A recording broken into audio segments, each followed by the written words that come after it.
So, I know we talked how Indiana Jones is such an awful movie, and how it won the West in 2023. How could you do this? And it makes you very sad for the movie industry, you know?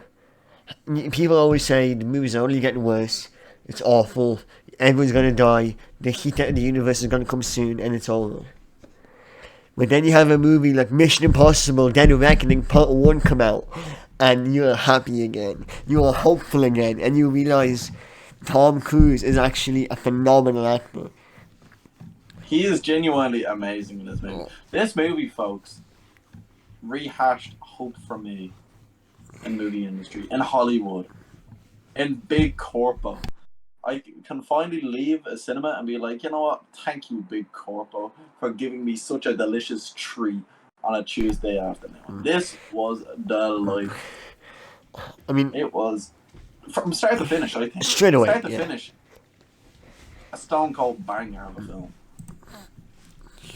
And I think we gotta start dissecting what could potentially be the best movie of 2023. 100%. Mission Impossible 7 is a straight up roller coaster ride from start to finish. Continuing on the plot from 5 and 6, which I'm very happy with because I'm glad that they got the continuous narrative. You've got your favourite characters back, like Benji, and Luther, and Ilsa Faust, and many more. And we've got some new characters as well. And now this is part 1 of a second part, which will be the last 2 movies. And you can really feel it in this movie. Mission Impossible tends to play it safe a lot of the times. Mission Impossible 3 had a couple of deaths, but in general, you play it safe. But this movie, man, it's like Game of Thrones. You have no idea who's gonna live or die, and by the end of this movie, you're shook. This movie, I don't know if you can still hear me. Can you still hear me? Yeah, I can hear you. So... Alright, just making sure. I went a little bit silent there while you were explaining. I was like, uh-oh, here we go. But, no, this movie, from start to finish, constant action. The drama is good. It's engaging. Yeah. Character dialogue doesn't seem forced. It doesn't seem scripted. All just seems very natural, very concrete, No complaints whatsoever. Tom Cruise, I wouldn't say he hard carries, but his performance in this is stellar. Phenomenal. It's seriously good. Yeah. And the way he brings in all the side characters as well, you literally get a glimpse from all 7 movies. Yeah. All 7, you know what I mean. All previous Mission Impossible movies somewhat get a feature in this. Either they bring up past villains, they bring up past experiences in the movie. It is phenomenal. And for, movie series which you don't necessarily need to watch the previous one. Oh, no. In order to fully comprehend it, to enjoy it. It really helps that you do. Oh, yeah. Because it's 100%. It's like an inside joke. Like, you're looking back at all these characters, and of course they explain who they are in the movie, and, you can get it. Yeah. Of course, these supporting characters don't really have that much, bar 1 or 2, which I won't go into, because I do want people to go see this movie. We'll talk about it later on. We'll talk about it within, a full spoiler.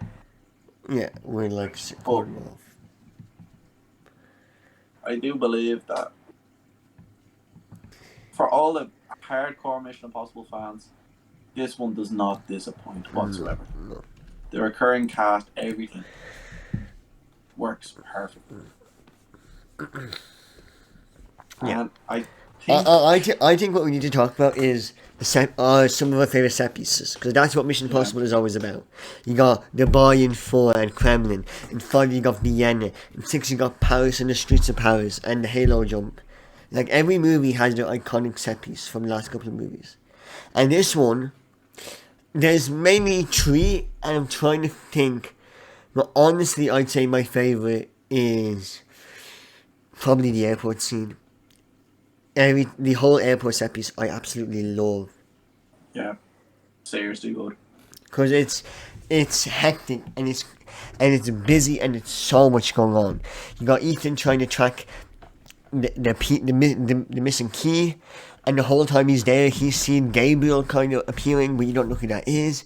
You got the American government chasing him. You got Benji who finds a bomb and is trying to defuse it, fighting against an AI with Luther. And then you have Haley Atwell showing up. And then, it's just so much going on. And it's done so well as well. So smart. Yeah, well, isn't actually like, like a damsel in distress side No. character in this movie either. She genuinely holds her own. Holds her own That's good as without being a superhero. Do you know what I mean? Yeah, 100%. That's what I love. No one in this movie is a superhero. Not even Ethan Hunt when he's fighting two people in an alley. Maybe he'll win, but he's gonna get battered and bruised, and he'll scrape a win. Do you know what I mean? Yeah, quite literally, he gets away lucky a Yeah. couple times, and you know it's because he's aging, and it's not like Indiana Jones where he's old but he can still move like a youngster. It's not like that. It's not like Fast 10 where you have like Dominic's sister just beating the shit out of all these like CIA agents and covert special operatives. Maybe people who are trained killers, and you're one who Yeah, gets a look and is just known for being weak and to stay behind. Starts wailing into them. That doesn't make sense. Yeah, this movie, it's phenomenal, and I love how many villains there are, and how at least it feels. You have so many different moving characters. You have the main villain who's an AI, and you have Gabriel and Paris working with him. You got Vanessa Kirby and her brother and everything going on with them, and then you have the American government trying to track him down. And all of these, you don't know who's working with who because the two government operatives, they're kind of clashing heads. And then Paris seems like a lot more deranged and not really sure the AI. And then there's just so much going on, And then Vanessa Kirby's trying to help him, but also trying to backstab him at the same time. So there's so much. There's a lot to unpack in this movie. I'm glad that it's a two-parter. Yeah. I am, because it needs it. And the threat of the AI, not only is it like a real threat, like a current threat, a lot of governments especially are getting increasingly worried and are trying to restrict AI just because of its new capabilities and all that. Yeah. But it addresses like real world topics as well. Topics of travel, the topics of voice manipulation and stuff like that. Like there is actually, do you ever like look at the software? Like how AI are now making songs and all that of new artists, and how people are able to like manipulate their voices to sound like others, almost like a voice fake. Literally. That's become like a new scam now. Yeah. It's crazy you literally have like Kanye West begging you for like a grand, and you won't be able to tell that's not him because the AI, and that's now, by the way. This technology didn't exist 2 years ago. Think how good it's going to be in 4 years, in 10 years. Like we could have a Mission Impossible scenario. Genuinely be cool. Yeah. Because they have self-learning AI these days, which is crazy to think of. Like an AI which can adapt, gain new emotions, personalities. It can pick up on the personalities of previous people. This is literally Black Mirror, folks. Yeah. This is Black Mirror. I think I really like the villains in these last couple of Mission Impossible movies. They're really good and they're really fun and they're not stale, they're not boring. They all stand out and that's what I love. I want to continue talking about the other set pieces because I want to give them a shout out. I want to talk about Italy, right? The whole, like all the chases through Italy, the fights through Italy in the streets, and then what I love is when. Do we get into spoilers now or later? I feel like now, folks, is the perfect time to give a spoiler warning for Mission Impossible 7. I think quickly, just for people who aren't going to keep on watching, I would give this movie a 9 out of 10. Easily 9 out of 10. Maybe even 9 out of 10. Maybe even 9.25. A 9.25 sounds nice actually. For a 9.2, maybe 9.3 out of 10 is perfect rating for this movie. And it will most likely go down as probably the best movie of the year. Yeah, it's gonna be hard. It's gonna be really hard to top this. Certainly because he doing too well. I guess Oppenheimer could be. Oppenheimer could take it. But time will tell. Anyway, let's get back. Yeah. So in Italy when Ilsa is fighting Gabriel and Ethan is running. He's getting there. He's just barely survived an encounter between Paris and this big bloke. Well, he had the opportunity to kill Paris, but he didn't. Who, by the way, I do want to touch on. I think Paris is a really cool character. Like, she doesn't say much, but she doesn't need to. She's just literally cool, interesting, and a good, like, secondary villain. Who genuinely is, like... She served her purpose. Yeah, I wouldn't call her cool or anything like I'd that. say she was cool. Her a little bit too much prop and too much credit. But that's what she was. She was supposed to be cool on the kind of unhinged. That's it. Like, I'm not saying she didn't revolutionize anything, but I'm saying for what she was, it's very good because you often have characters that's supposed to be cool, unhinged, like second hands, and they're just shit. They're just annoying. Like, you often have these like random people you never care about again. I think she's better than the Bone Doctor in Rogue Nation, if you remember the Bone Doctor. I remember the Bone. He was cool, but I feel like she has more passion, do you know what I mean? The Bone Doctor was a bit stiff. I thought if we're going into full spoiler, I was gonna go in, I just want to talk about that. But no, what I want to say, that scene, he's running to Ilsa, to Gabriel, and then Benji's like, go here, and then the AI takes over, and then the AI's telling him, turn left, turn right, and he's like, what's going on? And the AI's like, it's too late, Ethan, you failed. And then, the Gabriel's foreshadowing Ilsa or Haley was gonna die, one of those two, and you don't know. And I wasn't thinking that Ilsa was gonna die, and when she died, oh my god, that hit me hard. I was not prepared for that. Like, Ilsa is a top 2 character for me in Mission Impossible, straight up. Like, she's been crucial in 5, 6, 7. Like, in the last 3 movies, she's been so important, and she's been phenomenal. And I actually couldn't believe that they killed her. Yeah, they took her out. They took her out cruelly as well. Yeah, it wasn't like... I think that's a great death, though. She's not, it's not this long drawn out death. It's a close fight, but she loses in the end, and it's not. She loses by luck of the draw, pretty much. Yeah. It was a 50-50. Yeah, yeah.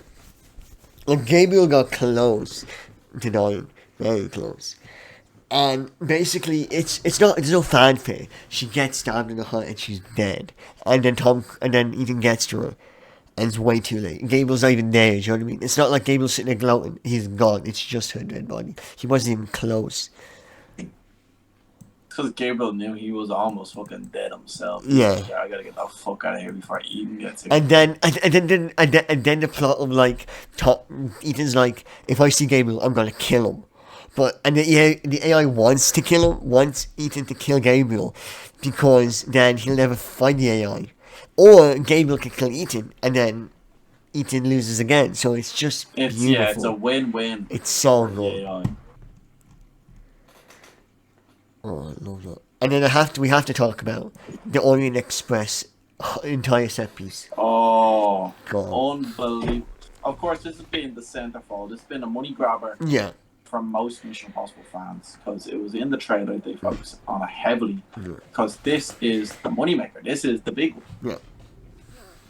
And it did not disappoint. I was terrified it was going to disappoint on screen. I was terrified it's been hyped up too much. But looking forward to it too much. This isn't going to slap. It's so. It slaps. I actually do want to change my opinion. The Orient Express is the best one, because just thinking about it. It's classic Mission Impossible. Like, it's everything Mission Impossible is. You got masks, you got people disguised as other people, you got plot twists, you got insane stunts that Tom Cruise does, you got crazy action. It has everything, you know? Like, it really has everything. Like, we have to talk about him jumping off the bike. That's what I'm saying. That's the money. That's the money maker right there. And it just is. Like, it's just Tom Cruise does what Tom Cruise does. And that's just it, like. And nobody can do it. Genuinely, he is probably the best stuntman. Yeah, the best actor stuntman that you'll ever see. For his age, he's 61. Yeah, Feta is quite literally 61, and he doesn't even care. Folks, when you see this in person, It's genuinely, it's like, what the and the fact is, you know he did this as well. Yeah. You know he hit this. Oh yeah. Like, can you imagine Leonardo DiCaprio doing this? No. DiCaprio, Leo's fat now. DiCaprio is 16 years younger than him. You look at Leo. Leo looks his age. Leo's 48. I think Leo looks older than 48. Yeah, no, Leo looks a lot older. But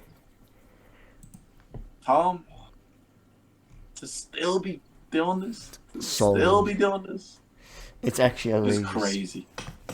Whatever Scientology is doing, man. Oh I don't yeah. know, I might have to sign up. Whatever like alien rock they're praying to, I might need to join that. God damn, the creator of Star Trek coming up with a religion. Yeah. I might have to invest. That's got me jumping out of, like, literally jumping out of planes, holding, like, if you think about Rogue Nation here, literally holding onto a moving plane. Yeah. Got me jumping off cliffs on a No, motorbike to parachute off. with no eyes, no nothing. If that parachute goes on, he's dead. If that motorbike hits him on the way down, he's dead. Like, oh. To work on a fractured ankle. Oh yeah. Oh, that was brutal in Rogue Nation. That was so painful. Keep on acting. Yeah. Keep on moving. That's crazy. I fractured my ankle before. I was in agony. You're in pain. You tell me this guy just does it. He is that guy. And then Tom Cruise is that guy. you also want to continue talking about the scene where Haley Atwell's wearing Vanessa Kirby's face, and it's so good.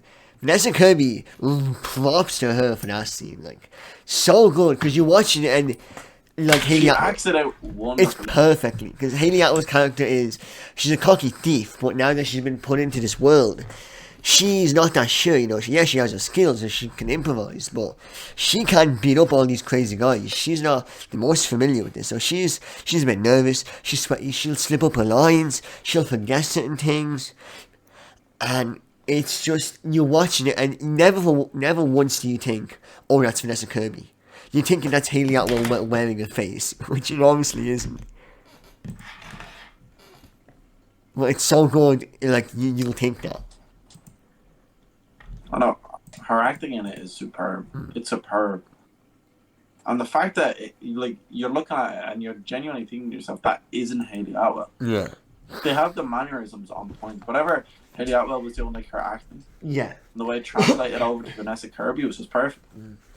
They genuinely both act like each other. Like Vanessa Kirby's able to act like Haley Atwell's character. Perfect. So good, and then. I really, honestly, no. I have to say, normally I'm not a big fan of like train derails and then you're trying to like clamber along it. Do you know what I mean? But holy cow! At the end, when that train hits the cliff, and Tom Cruise and Haley are jumping through it, trying to climb up it, and then every car is like slipping, I have my heart in my throat, like. Because they don't do it quick. It's not like, oh, they run up and it's done. It's slow. They don't have time, but they can't run through it because they literally have to like climb up it. And the stuff is falling down. It's so good. It's a superb scene. Superb, like, I think it went on for 20-25 minutes. It went for a while. Yeah. A whole train scene. I think it went for 20-25 minutes.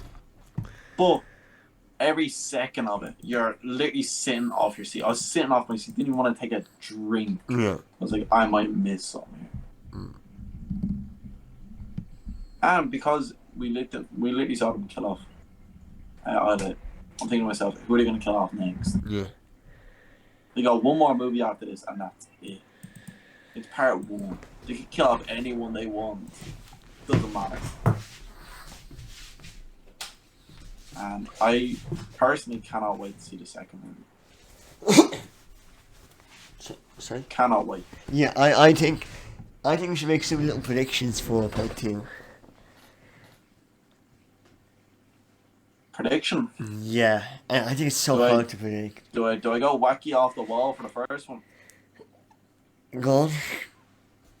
Ethan's gonna die. Yeah, I think so. Well, Ethan's gonna die. Yeah. I think he's going to serve his purpose, and he's going to take down the AI, and he's going to die with it. Yeah. And that'll be his like heroic last stand. I think. Trying to think of who will take on like the role as leader of the team. Maybe Haley Atwell, Maybe. Jeez. and that's why she's like brought in as this new character. Yeah. It would make sense for him, especially Ilsa dead. You don't want another like love interest thing. I hope. I feel that Haley Atwell's going to become a love interest in the second one. I think it's a love interest, but not in the same way. Do you know what I mean? Not in the same way as either, because they literally had them. Like, oh, I always wanted to go to. They're living together, like, and doing all this stuff. Yeah. Like, oh, I always wanted to go to Venice. Oh, me too. And they're both on the boat together, looking at each other. You're like, God no. That's why it hurts so much. Yeah, oh, it's painful. Because you can tell that it's just like, you know, they got, it's, I hate to say it, but like, it's love, like, you know, like it's true. It's true love. Yeah. And they just mark her. And they mark her. Yeah, so I have to see, I want to, so, like, it isn't, like, we know Paris is probably going to join the IMF. Oh, 100%, yeah. 100%. Do you think she'll die in the next movie or no? Honestly, I can. If he, I think Ethan will die, but if he doesn't die, I can see Luther die somehow. Luther? I don't know how, but I can see Luther pull like a, "Don't worry, I got you, bro. I always need to get you back for this." I could see a lot of the original cast on. I could see Benji dying in this movie, but I can't see him dying in the second one. I could see Benji dying. I could see Benji dying, and that sends Ethan off. Yeah. Benji is the happy-go-lucky. Yeah, if Benji's dead, like, it's, the AI is done. Yeah, no. Like, that would be Ethan off the whole. Yeah. Kind of want to see that as well. Yeah. It's really, but that's what's so good, because we don't know what's going to happen. Anything can happen. I think he will go. He will go away. So go If Benji dies. I think if Luther dies, it's like, oh, it is what it is. Sacrificed himself for the boys. It is what it is. Benji dying.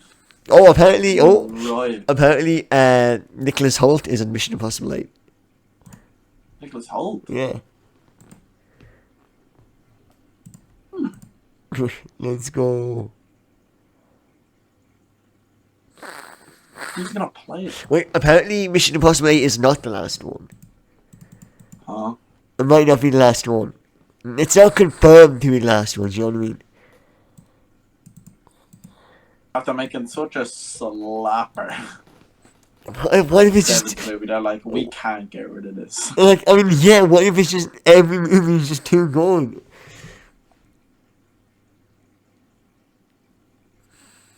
I ain't complaining. Yeah.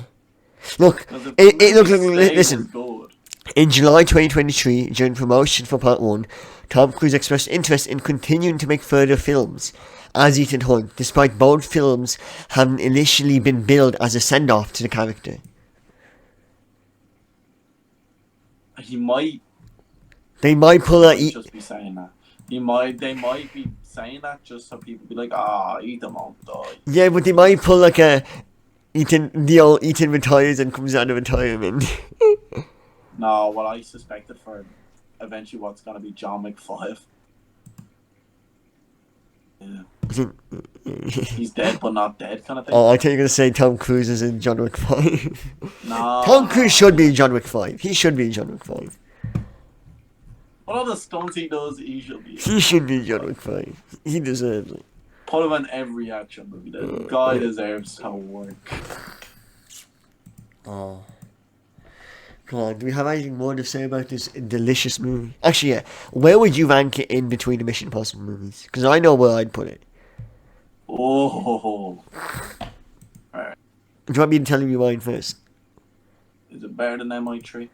Oh, yeah. Is it better than Rogue Nation? I can't answer that.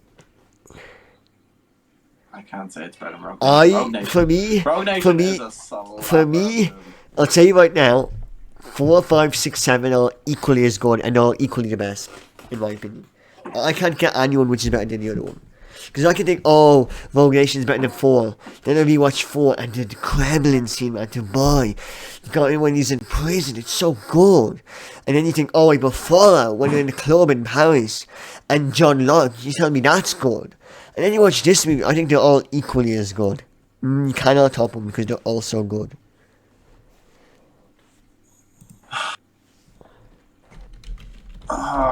Is it better than Rogue Nation? It's not better than Rogue Nation. It's just not. But Rogue Nation's just a banger. It's just a banger of a like movie. 4, 5, 6 are all bangers. Like you can't. It's not. They're all equal. They're all equal. It's just it. That's just. I think I'm gonna put this. See, for me, like that, they're all tied. They're all very much tied. I can't choose one and be like, I'm happy with the choice. But at the moment, Rogue Nation number 1.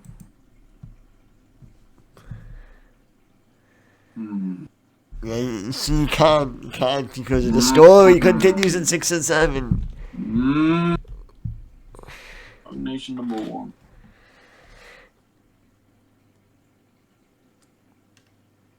I'm gonna have to put Dead Reckoning Part 1 number 2. Gonna have to be done. Second best. Very good. That just show you how good these movies are, man.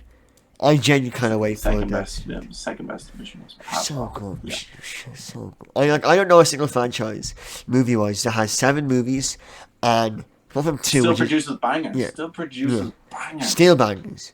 I've never seen a franchise that the early ones are worse than the later ones. Do you know what I mean?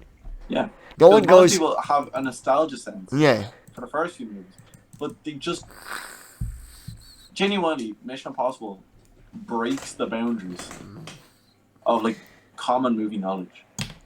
A lot of people be like, "But how can I do that? Like, the first one has to be the best one." No.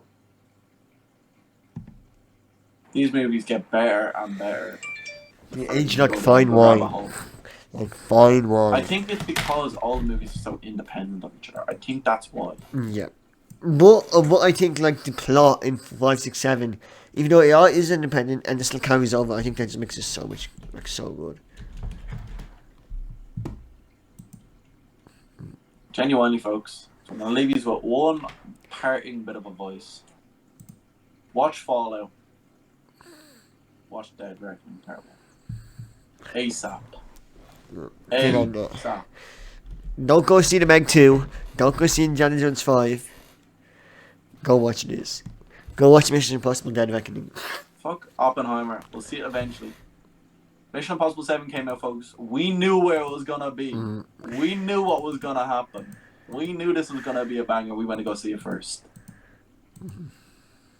And the worst thing is, I haven't seen much on any social media about it. No. The only things I've seen is that people are saying it's good. That's it. I've seen no complaints, no nothing. That's how you know this movie. Yeah. Right?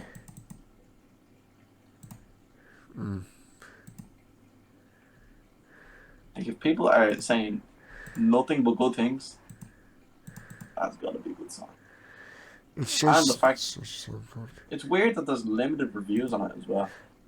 It's because There's it came reviews, but out. there's not that many. It's because it came out like a week before Barbenheimer. Yeah, it came out at the worst time, to be honest. If this came out November, Yeah. this came out November. If it came out a month earlier, like everyone would be talking about it. Yeah, it would have slapped. But see, the thing is, if you ask anyone, have you seen Mission Impossible movies? You probably say they haven't, or they'll tell you. You know what they tell? They'll go, no. I have it. You tell them, oh, have you seen Mission Impossible? And they go, I'm not big into those spy movies. You know, that's what they tell you because they don't understand. They don't know. Anybody can watch these movies and be like, holy shit, this is good. That's what I'm saying, folks. Even if you haven't seen the first 6 films, get yourself to the cinema, watch this movie. You will change your mind. I'm genuinely gonna go and try and find Mission Impossible 1 through 6 and watch them in my spare time. Genuinely, that is no word of a lie. I'm gonna sit down and go watch them because these movies are so easily digestible. So good. We should marathon now. Mission Marathon. Literally Mission Impossible. The Mission Impossible Marathon will be done. I feel like the 7th one will definitely be like it's gonna release soon on DVD. It's definitely gonna Mission Impossible always comes out. You'll see it in the next 2 or 3 weeks. In a year, it's gonna be on Film 4. 100%. Just how it is. Film 4, you'll see it on Sky Movies coming up to November. Yeah. Maybe December. Let's say for Christmas time. You'll see it on Sky Movies. And then if not, Film 4 next year. It's gonna be planned. It's such a Film 4 movie. Yeah. It's such a all the Mission Impossible are Film 4 bangers. They are Film 4 bangers. You see them on a Friday night, you know you're in for a treat. You turn it on, you turn it on at 8 p.m. and all of a sudden it's Vogue Nation, the Vienna scene, and you're like, thank you God. You could literally just be aimlessly scrolling through the channels. When you see Mission Impossible on, put that shit on. It's a crime if you don't. You could say, I'll watch 10-15 minutes of it before the thing I really want to watch comes on. You'd be waiting on a Saturday night, waiting to watch Match of the Day. Yeah. Come back next week. Praise be. Waiting to watch Match of the Day. You see Mission Impossible on, you forget about Match of the Day. You just hate it. You watch it tomorrow. You keep that shit on. Keep Mission Impossible on. Alright then. Thanks everyone for watching. I hope everyone goes to watch Mission Impossible 7. And with that, we're going to call If not, folks, you are only fooling yourselves. Yeah, you guys are only clowning yourselves. You go wear the clown makeup like Paris. Clown makeup. Swear it's faucets in here while you clowns not watching MI7. But thanks again, folks. It's always a pleasure. Bye.